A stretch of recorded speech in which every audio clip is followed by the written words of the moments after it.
안녕하세요. 사랑하는 성도님, 영혼의 샘물, 은혜의 자리에 오심을 축복합니다. 소망의 주님이 우리와 함께 하십니다. 우리와 함께 하시는 주님을 찬양합니다. 기도합시다. 은혜의 주님, 감사합니다. 오늘도 주님께서 열어주신 복된 하루를 주님의 말씀으로, 기도로 시작합니다. 오늘 하루의 삶이 주님 은혜 안에 거룩하고 복된 하루가 되게 하옵소서. 주님의 말씀에 귀를 기울이며 우리가 오직 주님을 구하고 주님의 뜻을 따르고자 하는 열정과 헌신의 마음으로 오늘 하루를 거룩하게 살 수 있도록 인도하여 주시옵소서. 오늘 주실 말씀을 기대합니다. 주시는 말씀마다 아멘 아멘 감사로 받아들여 믿음으로 순종할 수 있도록 함께하여 주시옵소서. 예수님 이름으로 기도합니다. 아멘. 오늘 말씀은 학개 2장 10절에서 23절입니다. 다리오 왕 제2년 9째 달 24일에 여호와의 말씀이 선지자 학개에게 임하니라. 이르시되 만군의 여호와가 말하노라. 너는 제사장에게 율법에 대하여 물어 이르기를 사람이 옷자락에 거룩한 고기를 쌓는데 그 옷자락이 만일 떡에나 국에나 포도주에나 기름에나 다른 음식물에 닿았으면 그것이 성물이 되겠느냐 하라. 학개가 물음에 제사장들이 대답하여 이르되 아니니라 하는지라. 학개가 이르되 시체를 만져서 부정하여진 자가 만일 그것들 가운데 하나를 만지면 그것이 부정하겠느냐 하니 제사장들이 대답하여 이르되 부정하리라 하더라. 이에 학개가 대답하여 이르되 여호와의 말씀에 내 앞에서 이 백성이 그러하고 이 나라가 그러하고 그들의 손의 모든 일도 그러하고 그들이 거기에서 드리는 것도 부정하니라. 이제 원하건대 너희는 오늘부터 이전 곧 여호와의 전에 돌이 돌 위에 놓이지 아니하던 때를 기억하라. 그때에는 20고루 곡식덤에 이른즉 10고루뿐이었고 포도즙틀에 50고루를 기르러 이른즉 20고루 뿐이었었느니라. 만군의 여호와가 말하노라. 내가 너희 손으로 지은 모든 일에 곡식을 마르게 하는 재앙과 깐부기 재앙과 우박으로 쳤으나 너희가 내게로 돌이키지 아니하였느니라. 너희는 오늘 이전을 기억하라. 9째 달 24일 곧 여호와의 성전 지대를 쌓던 날부터 기억하여 보아라. 곡식 종자가 아직도 창고에 있느냐? 포도나무, 무화과나무, 석류나무, 감람나무 열매가 맺지 못하였느니라. 그러나 오늘부터는 내가 너희에게 복을 주리라.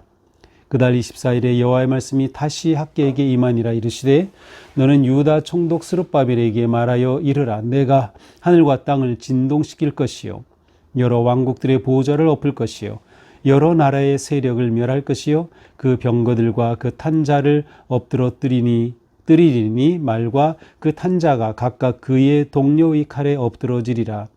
만군의 여호와가 말하노라. 스알디엘의 아들 내 종 스룹바벨아, 여호와가 말하노라. 그날에 내가 너를 세우고 너를 인장으로 삼으리니 이는 내가 너를 택하였음이니라. 만군의 여호와의 말이니라 하시니라. 아멘. 자, 학개서의 이제 마지막 부분인데요. 자, 또다시 이제 세 번째 하나님의 말씀이 학개에게 임하였어요. 10절 다리오 왕 제2년 9째 달 24일 9월 24일에 여호와의 말씀이 학개에게 임하였습니다. 자, 이번에는 학개가 제사장과 문답을 합니다. 제사장에게 묻습니다. 율법에 관하여 묻는 거죠. 어떤 사람이 이제 옷자락에 고기를 쌌어요. 그 옷자락에 쌓은 고기, 그냥 쉽게 보자기를 생각하면 좋겠고요. 하나님 앞에 희생제물로 드릴 그러한 고기를 싼 겁니다. 그러니까 하나님 앞에 드릴 희생제물이니까 아주 거룩하게 구별된 것이죠. 그런데 이것이 그만 잘못해가지고 다른 떡, 국, 포도주, 기름에 다른 음식물에 닿고 말았어요. 자, 이렇게 되었을 때에 그것이 성물이 되겠느냐. 다시 말하면 이 거룩한 것이 닿았기 때문에 다른 물건들도, 다른 음식들도 거룩한 것이 되겠느냐라고 물은 겁니다. 그러자 제사장이 아닙니다. No, 그렇지 않습니다. 라고 대답하죠. 자, 그러자 이번엔 학계가 또 묻습니다. 시체를 만져 부정하여진 사람이 그것들 가운데 하나를 만지면 그것이 부정하겠느냐? 다시 말하면 시체를 만져 부정해진 사람이 다른 물건들을 다 만지면 그것이 부정하게 되느냐라고 물은 거죠.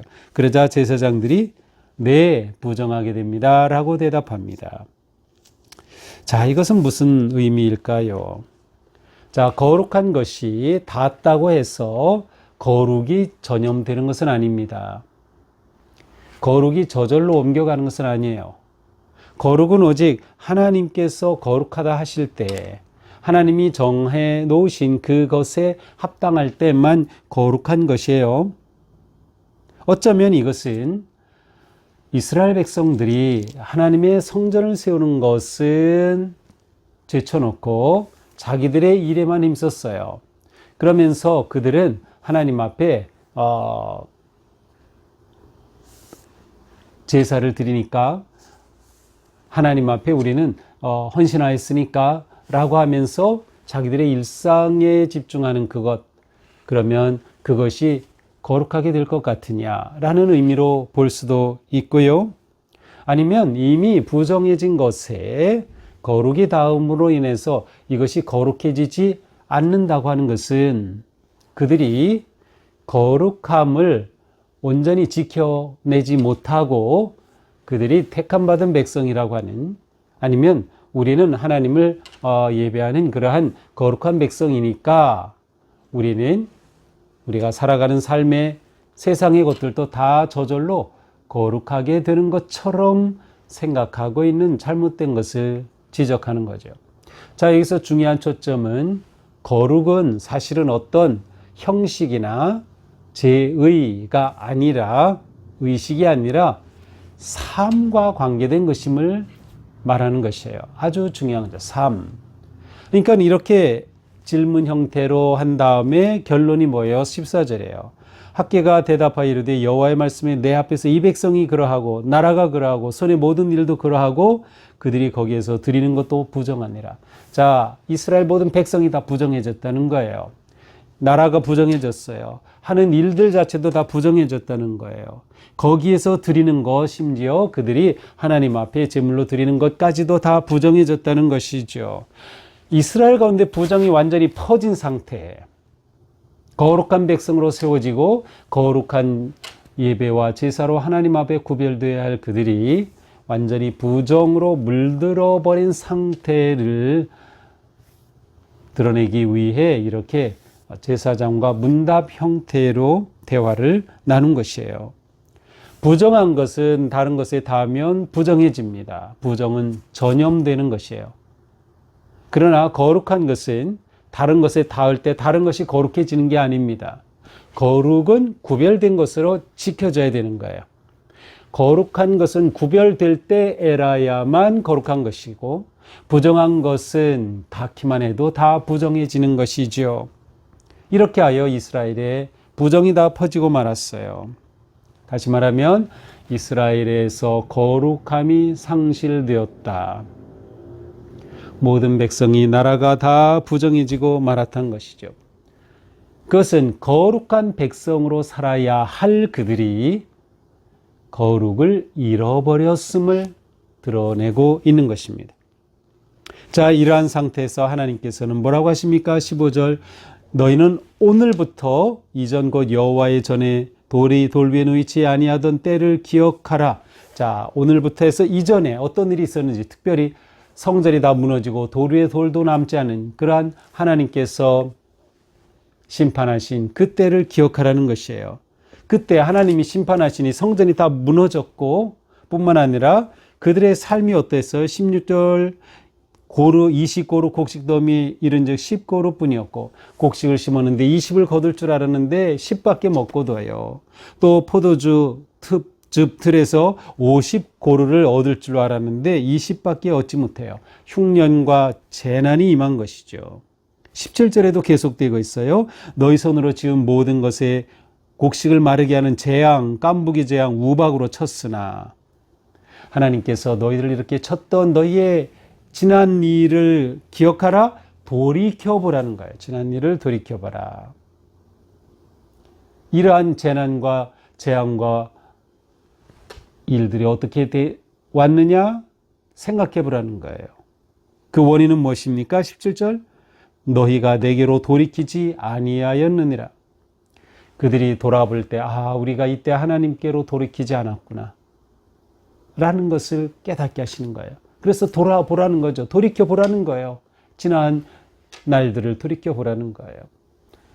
하나님 앞에 배반한 그들에게 내린 하나님의 심판이었음을 보여주는 거죠. 자, 그렇다면 이제 그들이 이 상태로 그대로 있어야 됩니까? 그들이 지금 부정해져 있는데 가만히 있으면 역시 하나님의 재앙은 계속될 거예요. 그러니 하나님께서는 지금 이렇게 말씀하시면서 그들이 돌이키기를 기대하고 계심을 보여주고 있는 거죠. 18절 다시 말씀합니다. 오늘 이전을 기억하라. 앞에서는 돌이 돌 위에 놓이지 않던 때를 기억하라. 마찬가지로 돌이켜보라는 거예요. 아홉째 달 24일 9월 24일 여호와의 성전지대를 쌓던 날부터 기억하라. 9월 24일에 성전지대에 기초를 놓았는데 그 이전에 무슨 일이 있었는지 기억해봐라. 역시 마찬가지죠. 앞에서 기억한 것은 아주 먼 옛날, 그리고 이번에 기억하는 것은 가까운 날들이에요. 19절 어떤 일들이 있었어요? 종자도 아직 창고에 있느냐? 포도나무, 무화과나무, 석류나무 열매가 맺지 못하였느니라. 역시 흉년이 임했던 것을 보게 되는 거죠. 왜 그래요? 그들이 하나님을 버렸기 때문. 그런데 이 자리에서 이 순간에 하나님이 엄청난 선언을 하십니다. 19절에요. 그러나 오늘부터는 내가 너희에게 복을 주리라. 오늘부터는 너희에게 복을 주리라. 자, 앞에서 뭐라고 했어? 오늘 너희가 기억해라.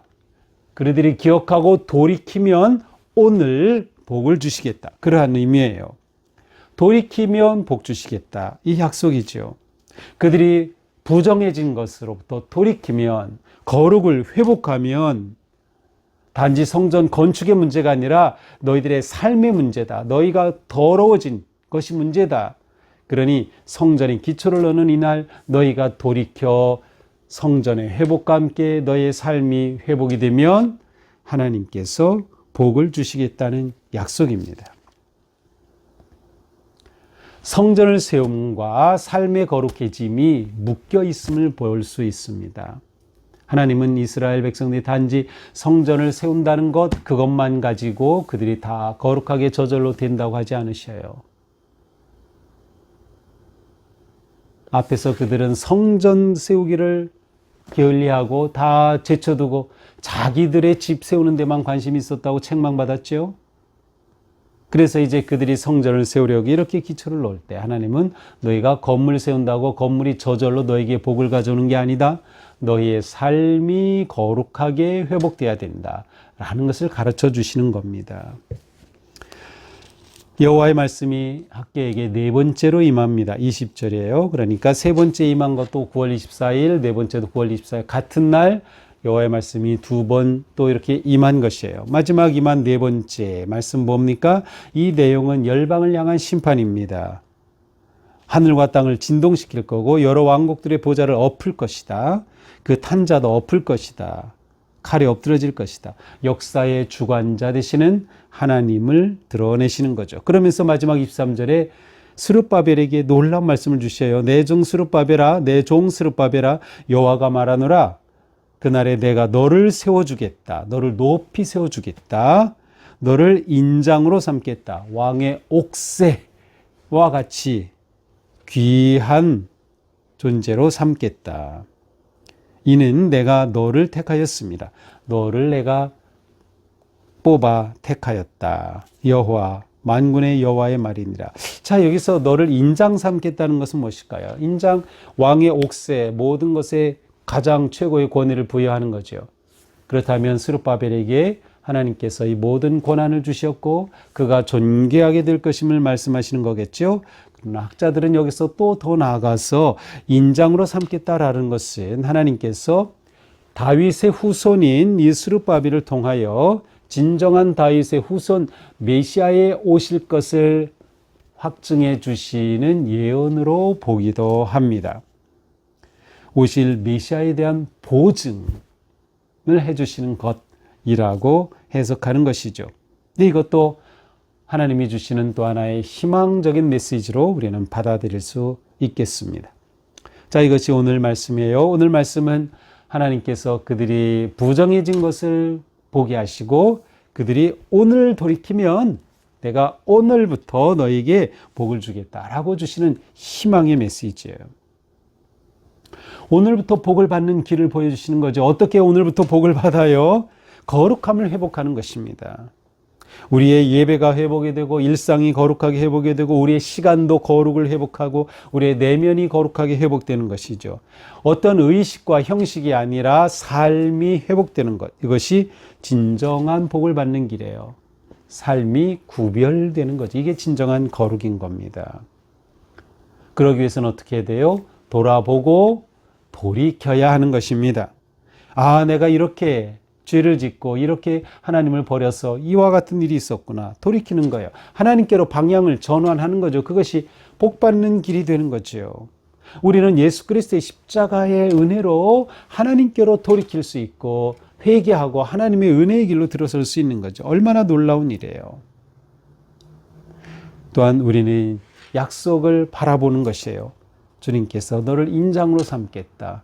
메시아의 약속을 보증해 주신 것처럼 하나님께서 우리를 이렇게 회복시켜 주신다는, 우리에게 복을 주시겠다는 이 말씀을 우리가 믿고 바라보는 것이죠.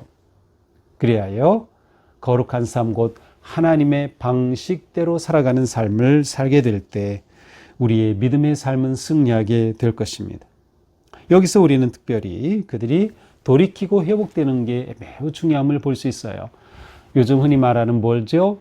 회복 탄력성입니다. 우리는 영적인 회복 탄력성을 가져야 돼요. 이게 너무도 중요해요. 하나님의 사랑과 인자심은 우리가 영적 회복을 통하여 복을 누리는 그러한 놀라운 은혜예요. 우리는 회복 탄력성을 갖추자. 회복 탄력성의 길은 뭐예요? 회개예요. 그리스도께로 오는 것이에요. 주님의 약속을 붙잡는 거예요. 오늘 하루 우리의 삶이 주님의 은혜 안에서 다시금 회복되며 놀라운 은혜와 언약의 소망 가운데 거하는 하루가 되기를 축복합니다. 기도합시다. 주님, 오늘 말씀으로 또한 저희들을 세워주시니 감사합니다. 오늘도 주님의 은혜로 함께 하셔서 우리의 삶이 거룩함을 세우고 거룩함을 회복하고 하나님과의 관계가 회복이 되며 하나님이 기대하시고 기뻐하실 은혜의 길로 인도하여 주시옵소서. 예수님 이름으로 기도합니다. 아멘.